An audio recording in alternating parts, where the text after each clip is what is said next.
Alors, bonjour tout le monde, bienvenue à cette séance extraordinaire du Conseil de ville de Saint-Constant ce 7 juillet à 8 heures. Il était un petit peu plus tard parce qu'on avait des discussions. Donc, je vais constater le quorum ici ce matin. Là, il y a Sylvain qui est à ma droite. Présent. Bonjour. Il y a David. Bonjour. Il y a André. Bonjour. Il y a Joanne. Bonjour. Il y a moi. Donc, avec moi, ça fait 5. Donc, on a quorum ici au niveau du Conseil ce matin.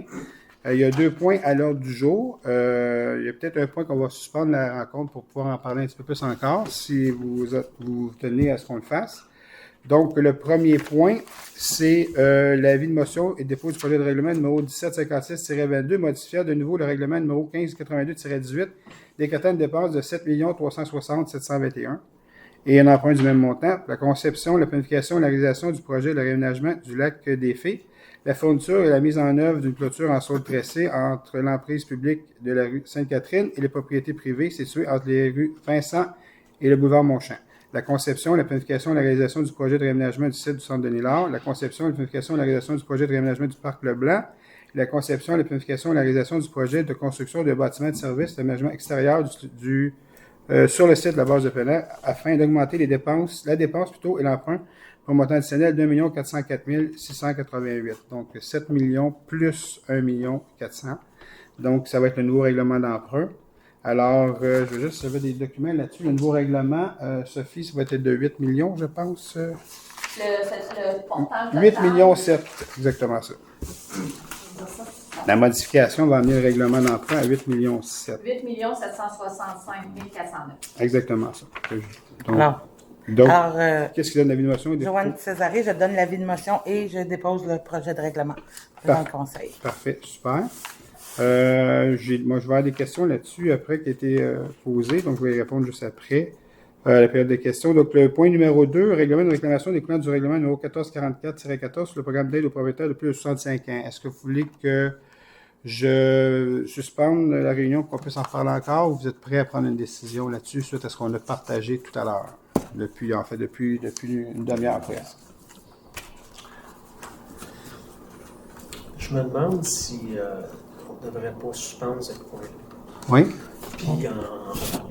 Monsieur Lemay propose la suspension. Qui appuie? Je vais l'appuyer. Donc, on suspend la séance. Parfait, donc la séance est suspendue. Alors, pour le point numéro 2, c'est le règlement d'une réclamation, donc on revient à la séance. Alors, je vais demander le vote, parce que... Je m'excuse, qui propose la reprise de la séance? Je vais proposer. Je vais l'appuyer. Alors, il y a eu beaucoup de discussions là-dessus. Moi, j'ai été rencontrer la dame. Alors, comme je le dis souvent, je crois à la version de la dame. Bon, on a une divergence d'opinion ici. Alors, je vais demander le vote du conseil. Alors, David? Moi, je vote contre. André? Je vote contre. Parfait. Joanne? Je vais voter contre. Parfait. Alors, moi, je vais voter. Sylvain? Votez pour. Moi, je vais voter pour parce que j'étais dans le dossier. Alors, donc, il va y avoir une résolution là-dessus. Donc, c'est la première résolution de la ville. Il y a à part le premier budget en 2014, alors qu'il y a un vote. Alors, et puis, donc, alors c'est tout. Donc, ça va mettre un terme. Sylvain, tu vas aller rencontrer la dame. Oui. Tu vas aller lui dire que ça ne fonctionne pas, cette chose-là. Et puis, qu'elle ne sera pas remboursée pour les années qu'elle manifeste la problématique et l'erreur à ce moment-là. Alors, donc, ça met un terme à la réunion. Il y a des périodes de questions. Je m'excuse, c'est M. Casse qui a été proposé de présenter la résolution. Oui. Ceci étant dit, il y avait 2 questions de M. Vachon concernant le point numéro 1, donc de Michel Vachon.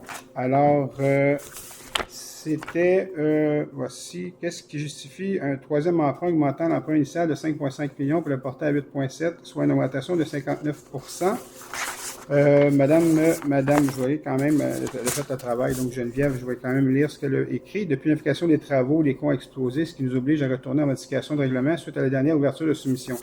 Je vais être un peu plus précis que cette réponse-là. On se rappelle que le règlement d'emprunt, c'est un règlement qui a été fait en 2018. Donc, il y a eu des choses qui ont changé là-dedans. Effectivement, il y a eu une explosion des coûts. Il y a eu des travaux aussi. En fait, il y a eu le chalet qui avait été, à l'époque, c'était pas vraiment un pavillon de cette nature-là avec la Zamboni, tout ça. C'était un plus petit pavillon, donc le montant était déjà bas à ce moment-là. L'évolution des besoins en 2022 est tout autre maintenant. Donc, c'est sûr qu'il y a une augmentation de coût relativement à ça parce que le chalet, c'est un peu différent. Et puis l'autre, mais oui, il a fait l'explosion des coûts, bien entendu. Donc, on se rappelle que ce pavillon-là va abriter la Zamboni et puis il va avoir aussi quelques petits vestiaires pour que les gens qui vont jouer au hockey, il va y avoir des parties, tout ça que les gens vont pouvoir utiliser. Donc, c'est pour ça qu'il est un petit peu, les besoins ont évolué. Donc, ça explique pourquoi, donc l'explosion des coûts et l'évolution des besoins, pourquoi qu'on doit revoir un peu ce règlement-là. Et puis c'est l'autre question, Sophie, c'était considérant les surplus allégués par la Ville de Saint-Constant de l'ordre de 3 millions. Bon, attendez un petit peu, je vais juste lire comme il faut la question. Là, de 3 millions en 2019, 3,4 millions en... Là, j'arrondis, là, comme vous pouvez voir. 3,4 millions en 2020 et 3,5, presque 3,6 millions en 2021. Comment se fait-il que le conseil municipal soit contraint d'emprunter pour une troisième reprise à l'égard du règlement portant le numéro 1582-18? Bien, regardez, en fait, les surplus sont toujours généralement utilisés pour appliquer sur le budget à chaque année. On applique une partie des surplus qu'on a, parce qu'on en a, pour diminuer l'impact des augmentations, de l'inflation, en fait, des augmentations potentielles du compte de taxes, et puis pour les imprévus. Généralement, les surplus sont utilisés pour ça. Et puis, quand on parle d'immobilisation, on préfère aller en règlement d'emprunt pour régler nos immobilisations parce que c'est beaucoup plus équitable pour la génération d'aujourd'hui et la génération future. Okay? Donc, les gens qui utilisent, ça serait un peu inéquitable de prendre l'argent du surplus d'aujourd'hui des gens d'aujourd'hui pour l'appliquer à une immobilisation que les gens vont utiliser dans le futur. Donc, les nouveaux citoyens qui vont arriver ne paieront pas nécessairement sur leur compte de taxe cette immobilisation-là. Donc, en faisant un règlement d'emprunt pour aujourd'hui et pour les années futures, on s'assure que les gens d'aujourd'hui et les gens qui passent par la suite, dans les années suivantes, mais ils vont aussi payer pour cet investissement-là jusqu'à temps qu'il soit payé. Donc, c'est en fait, c'est utilisateur-payeur, en fait, cette formule-là qui est appliquée ici à la Ville. Donc, c'est un peu ça. Pourquoi on n'utilise pas le surplus d'aujourd'hui pour combler la différence. Alors, je pense que c'est pas mal tout. Est-ce que j'ai d'autres choses à rajouter, André?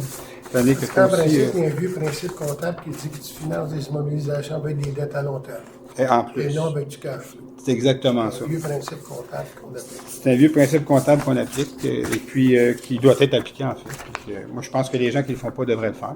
Donc, c'est un principe important et comptable. Alors, il n'y a pas d'autres questions. Je pense que c'était assez clair au niveau des réponses à Michel Vachon. Alors, on va mettre un terme à la rencontre. Donc, merci beaucoup tout le monde d'avoir été ici aujourd'hui et je vous souhaite une bonne journée.